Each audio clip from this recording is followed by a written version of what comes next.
स्वागत है एक बार आपका फिर से आवाज अड्डा में। और आज हम चर्चा कर रहे हैं जो बड़े ऐलान किए गए हैं 20 लाख करोड़ के पैकेज के अंतर्गत। आज जो एनबीएफसीज के लिए, एमएसएमईज के लिए, रियल एस्टेट के लिए तमाम बड़े ऐलान किए गए, तो उसमें एनबीएफसीज के लिए दो बड़े ऐलान किए गए हैं। एक ऐलान यह किया गया है कि एनबीएफसीज, एमएफआई और एचएफसी जो है उनके लिए एक विंडो रखी गई है 30,000 करोड़ की, जिसमें गवर्नमेंट इस डेट को बाय करेगी, इनके पेपर को बाय करेगी और बड़ी मदद इनके लिए होगी। और दूसरा एनबीएफसीज के लिए 45,000 करोड़ की एक विंडो रखी गई है, जिसमें 20% तक जो है, पहला 20% जो है उसमें फुली गवर्नमेंट गारंटीड होगा।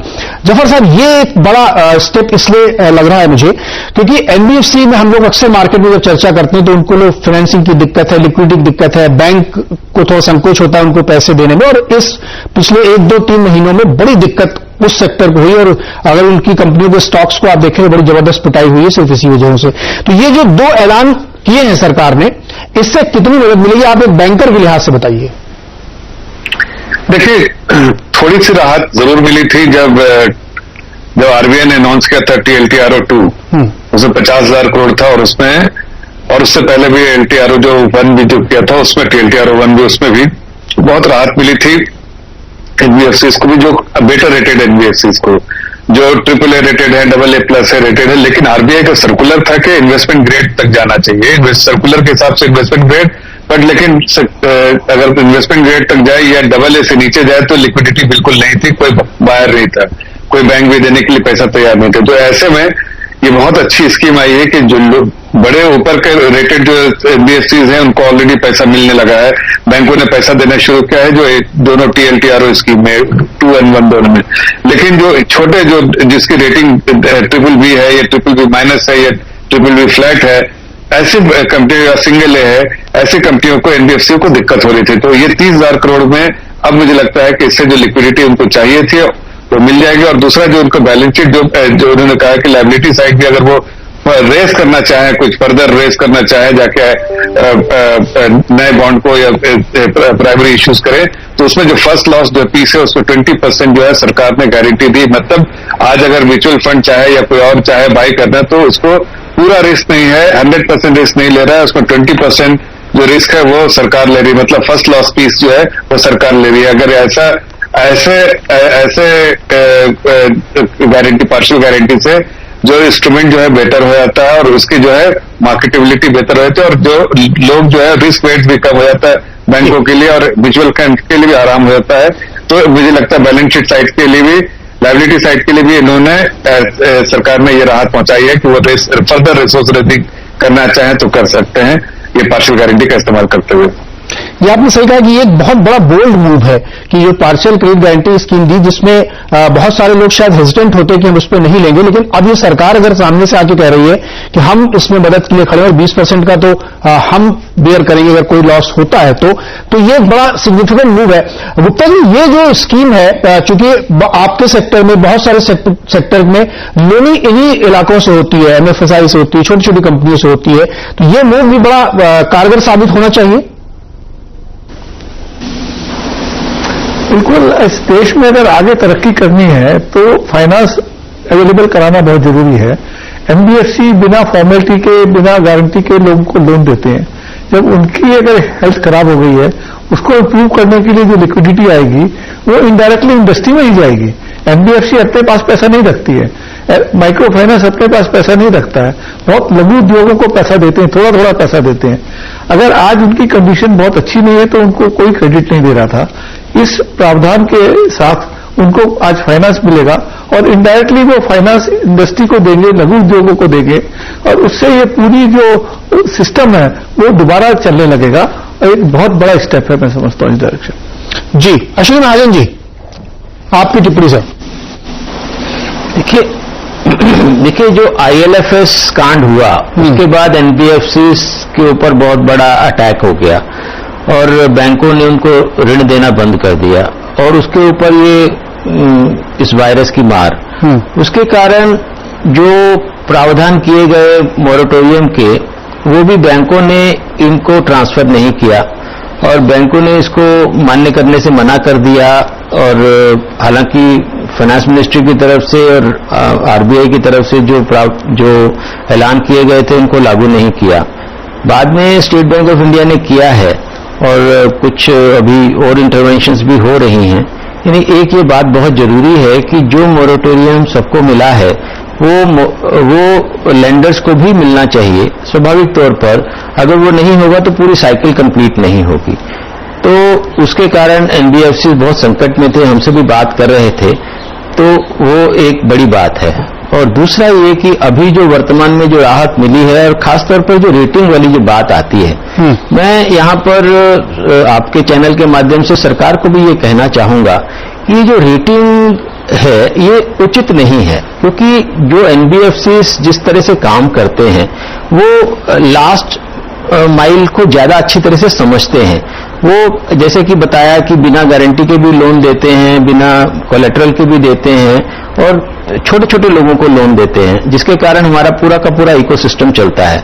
तो ऐसे में जो वो बेहतर तरीके समझते हैं और वो सब छोटे एनबीएफसी खूब बेहतर काम कर रहे थे, उसमें कोई कठिनाई नहीं है। कुछ एक में समस्या हो सकती है लेकिन कुल मिलाकर के तो इनको एक बड़ी राहत की जरूरत थी और वो राहत आज के हमारे पैकेज में दी गई है।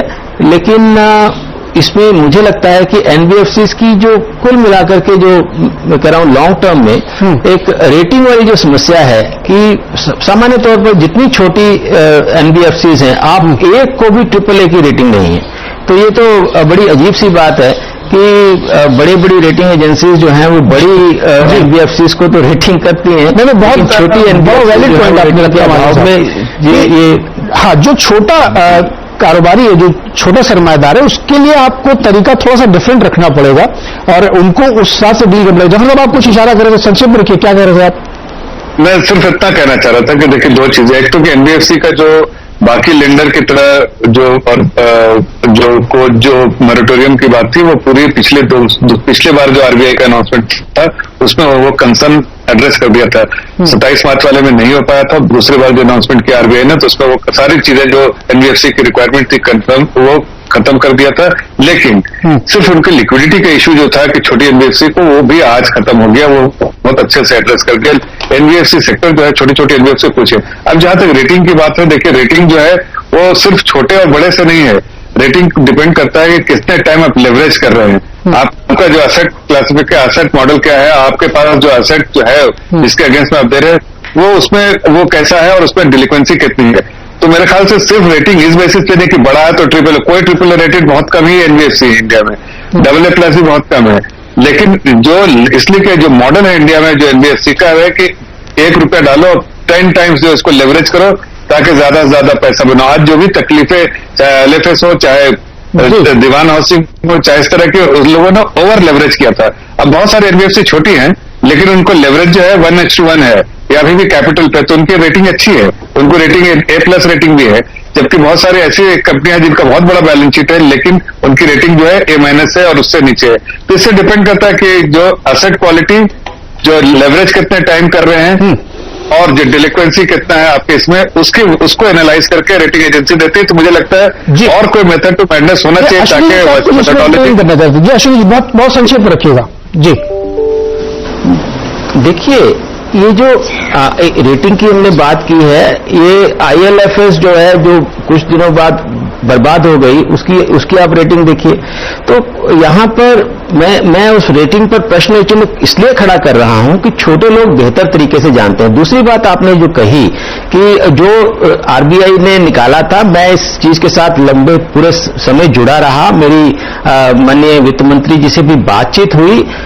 बैंकों ने उसको लागू नहीं किया, आईबीए ने उसमें कंफ्यूजन क्रिएट किया। स्टेट बैंक ऑफ इंडिया ने वेरी रिसेंटली उन्होंने किया है। इसलिए मैं उनको करेक्ट करना चाहता हूं, हमारे को पैनलिस्ट को, कि ये आरबीआई के जो प्रावधान थे उनको लागू नहीं किया गया और उसको इंटरवीन करने के बाद केवल स्टेट बैंक ऑफ इंडिया ने किया, और वो भी कितना लागू हुआ वो देखने की बात है। इसलिए मेरा ये कहना है कि जो आरबीआई निकालता है उसको बैंकों को मान्य करना चाहिए, नहीं तो फिर वो पूरी साइकिल कंप्लीट नहीं होती और एनबीएफसी को नुकसान होता है, क्योंकि वो लास्ट माइल दे रहे हैं जी। तो ये बहुत इंपॉर्टेंट है जी। एनबीएफसी को भी उसी प्रकार से ट्रीट किया जाए और खासतौर पर उनकी रेटिंग के बारे में पुनर्विचार करने की जरूरत है। ऐसा इस पर लंबे उसमें विचार होना चाहिए। बिल्कुल। अच्छा, दो और इशू छोटे छोटे एकदम है, समय भी कम है, उसको टच कर लेते हैं। जो प्रोविडेंट फंड वाले में प्रोविजन किया गया है कि जो 3 महीने तक अभी तक रियायत दी गई थी उसको 3 महीने और एक्सटेंड कर दिया गया है कि जो कंट्रीब्यूशन है वो सरकार उसको जिम्मा उसका लेती है। ब्रिगेडियर सागर साहब, ये तो एक और बड़ी बात है कि जो छोटे छोटे इंडस्ट्रीज है, जो छोटी छोटी कंपनियां हैं, उनके लिए बहुत राहत की बात है। देखिए, ये बहुत बड़ी राहत की बात है क्योंकि इसका अल्टीमेटली इफेक्ट जो है वो आपके वर्कर्स पे, एम्प्लॉइज पे पड़ने वाला है। और एम्प्लॉइज, मैं बार बार इस चीज को दोहरा रहा हूं कि हम बात कर रहे हैं इकोनॉमी को बढ़ाने की, बट बेसिकली हम प्रोटेक्ट कर रहे हैं अपने उस गरीब तबके की, उस माइग्रेंट लेबर जिनकी हम बात करते हैं, जो डेली वेजर्स हैं या एम्प्लॉइज हैं या छोटे लेवल पे काम करते हैं, जिनको हमने स्ट्रेंथन करना है। और आज हमारे पास यंग इंडिया है, लॉट ऑफ एंटरप्रेन्योरशिप का आइडिया है, तो उस चीज को प्रमोट करना चाहिए। और आज के जितने भी ऐलान हुए हैं वो सारे के सारे उसी तरफ जा रहे हैं। नॉट ओनली के एंटरप्रेन्योरशिप को आगे बढ़ाएंगे, देश में उत्पादन बढ़ाएंगे और अपनी स्टॉक मार्केट को भी स्ट्रेंथन करेंगे। जी, एक इश्यू और है जो टच करना चाहिए मुझे, टीडीएस वाला। जो मैंने कहा था कि टीडीएस में जो नॉन सैलरीड लोग हैं उसमें 25% की कमी कर दी गई है। गुप्ता जी, ये बड़ी राहत है क्योंकि बहुत बड़ा तबका है जिसको यही एक दिक्कत होती थी, टीडीएस ही कट जाता था।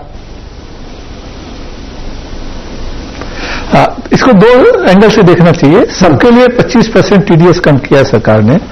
कुछ तो जो सैलरीड एम्प्लॉइज हैं उनके लिए तो पूरे साल का बेनिफिट मिल गया, लेकिन जो दूसरे कॉन्ट्रैक्टर्स हैं, जो कंपनियां टीडीएस डिडक्ट करती हैं, वो टीडीएस का क्रेडिट उनको मिलता है जो डिडक्ट करते हैं, और वो एडवांस टैक्स में एडजस्ट होता है।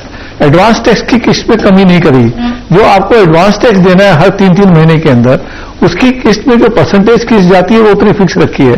तो कंपनियों को जो बेनिफिट मिलेगा वो 3 महीने का बेनिफिट मिलेगा क्रेडिट, उनको पूरे साल का क्रेडिट नहीं मिलेगा। लेकिन सैलरीड एम्प्लॉय को जो टीडीएस में कमी होगी वो पूरे साल का क्रेडिट मिलेगा। तो ये एक, चलिए कुछ ही से चलिए बड़ी राहत है। हिरेन दानी साहब, एक और इशू है, कॉन्ट्रैक्टर्स को जो काम करते हैं रेलवे के लिए या किसी और यूनिट के लिए, उनको ये 6 महीने का एक्सटेंशन दिया गया है, उनके लिए मदद की गई है जिससे कि उनको दिक्कत न हो, और साथ ही सरकार के यहाँ जो पेमेंट फंसे हुए हैं उनको इमीडिएटली रिलीज किया जाए। बहुत बड़ी बात है क्योंकि काफी जो कॉन्ट्रैक्ट्स वगैरह होते थे वो वहां डिस्प्यूट्स बन जाते थे और ये डिस्प्यूट्स के कारण आर्बिट्रेशन या टर्मिनेशन भी हो सकता था। तो मेरे अंदाज से ये बहुत अच्छी बात है कि इन्होंने ये कॉन्ट्रैक्ट्स के एक्सटेंशन दे दिए, रोड्स, रेलवेज, हाईवेज सब में दे दिए।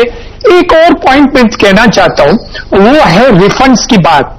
उन्होंने कहा है रिफंड्स इंडिविजुअल्स, चैरिटेबल ऑर्गेनाइजेशन, लेकिन non corporate. What about corporate? Corporate के जो जेन्युइन रिफंड्स हैं वो सरकार को जो रिफंड करने हैं, इनकम टैक्स, जीएसटी वगैरह वगैरह जो है, वो बाकी इंडिविजुअल्स, एलएलपी वगैरह को देंगे, एमएसएमईज को देंगे, लेकिन नॉन कॉर्पोरेट जो कॉर्पोरेट बिजनेसेस हैं उनको क्यों नहीं देंगे? उनकी ड्यू बाकी है इनकम टैक्स डिपार्टमेंट की या जीएसटी के, वो भी साथ साथ में करने चाहिए क्योंकि वो जेन्युइनली रिफंड उनके पास आना चाहिए, या जो इनकम टैक्स पेमेंट करते हैं उसके अगेंस्ट एडजस्ट करना चाहिए। मेरे अंदाज से ये भी एक पॉइंट मिस हो गया है, बाकी तो सब वो सेगमेंट में सही है और जो एक्सटेंशन का टाइम है वो भी सही है। जफर साहब, देखिए बहुत अच्छा मूव है, स्पेशली जो कॉन्ट्रैक्टर्स के लिए। इन्होंने कंसेशन के भी बारे में बात की निर्मला जी ने कि कंसेशन को 6 महीने बढ़ा दिया जाएगा, इसलिए कि अगर इतना डिले हो। लेकिन एक चीज, जैसे रियल एस्टेट के बारे में उन्होंने बहुत साफ लफ्जों में कहा कि जब नोटिफिकेशन आएगा तो उसका force majeure act of God का क्लॉज जो है इन्वोक होगा। इस केस में जो कॉन्ट्रैक्टर्स के केस में वो उन्होंने बोला नहीं, शायद मेरे ख्याल से वो डिटेल्स में आ जाएगा कि ये भी एक्ट ऑफ गॉड और फोर्स मेजर, जिस तरह से कोविड-19 के बारे में डिफाइन किया है रियल एस्टेट के केस में, इस केस में शायद ऐसा डिफाइन नहीं किया। लेकिन जितनी बातें बताई उससे बात ऐसी लग रही है कि उसमें भी एक्ट ऑफ गॉड को मान्यता देते हुए इन्वोक किया जाएगा फोर्स मेजर क्लॉज को, और वो राहत जो बाकी जो कंसेशन एग्रीमेंट में है या कॉन्ट्रैक्ट में है वो सारी राहतें दी जाएंगी, ऐसा इन्होंने संकेत किया। ये अच्छा मूव है, बहुत अच्छा है, इसमें बहुत राहत मिलेगी, खासकर उन लोगों को जिन लोगों की बैंक गारंटी भी फंसी हुई है उसका भी रिलीफ मिलेगा। हर तरह से लिक्विडिटी कैसे क्रिएट कर पाए कॉन्ट्रैक्टर्स के लिए जो राहत पहुंचा सके वो सारी सरकार ने उस तरह की बातें की हैं आज। डॉक्टर साहब, तो सिलसिला अब तो रोज चलेगा मुझे लग रहा है, तो कुछ अंदाजा बताइए कि अब कल हम लोग क्या सुनेंगे, कल क्या ऐलान होंगे?